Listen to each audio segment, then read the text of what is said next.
जो लोग लोकतांत्रिक तरीके से हमारा मुकाबला नहीं कर पा रहे हैं, हमें चुनौती नहीं दे पा रहे हैं,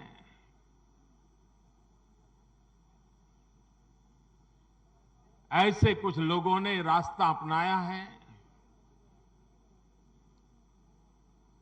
भारत के कार्यकर्ताओं की हत्या करने का। देश के कुछ हिस्सों में उनको लगता है कि भारतीय जनता पार्टी के कार्यकर्ताओं को मौत के घाट उतार करके वे अपने मंसूबे पूरे कर लेंगे। मैं उन सब से आग्रहपूर्वक समझाने का प्रयास भी करता हूं। मुझे चेतावनी देने की जरूरत नहीं है, क्योंकि वो काम जनता जनार्दन करेगी। भारत माता की। मौका बिहार की जीत की खुशियां मनाने का था, लेकिन प्रधानमंत्री नरेंद्र मोदी का निशाना बंगाल की ओर था। प्रधानमंत्री मोदी ने नाम भले नहीं लिया, लेकिन संदेश साफ था, क्योंकि बंगाल में बीजेपी के लिए राजनीतिक हिंसा सबसे बड़ा मुद्दा है। मौत का खेल खेल करके कोई मत नहीं पा सकता है, ये जरा दीवार पर लिखे हुए शब्द पढ़ लेना। बंगाल में राजनीतिक हिंसा को लेकर बीजेपी इतनी आक्रामक क्यों है, इसे वहां से आई ताजा खबर से समझ सकते हैं। अलीपुरद्वार में बंगाल बीजेपी के चीफ दिलीप घोष के काफिले पर हमला हुआ।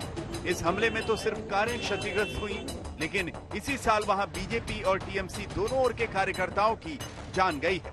वैसे जब प्रधानमंत्री मोदी समेत पूरी बीजेपी राजनीतिक हिंसा पर ममता सरकार को घेर रही है, तो टीएमसी आरोपों को सिरे से खारिज करती है।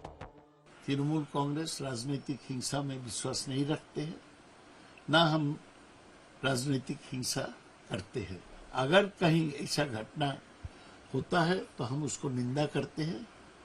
हम प्रशासनिक ओर से और सांगठनिक तरीका से उसको मुकाबला करते हैं। लेकिन बीजेपी लाश का तलाश में है। कहीं भी कोई आदमी प्रेम में व्यर्थ होके खुदकुशी करते हैं तो वो बोलते हैं वो भी बीजेपी का खेल।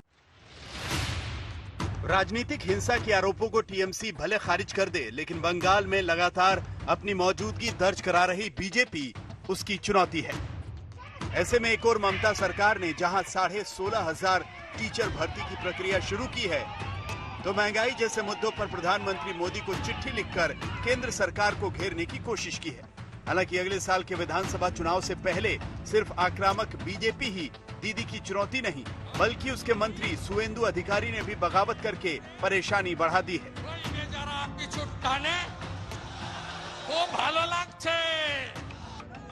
टीएमसी से ही बीजेपी में आकर सांसद बनने वाले अर्जुन सिंह का मोर्चा भी खुला है।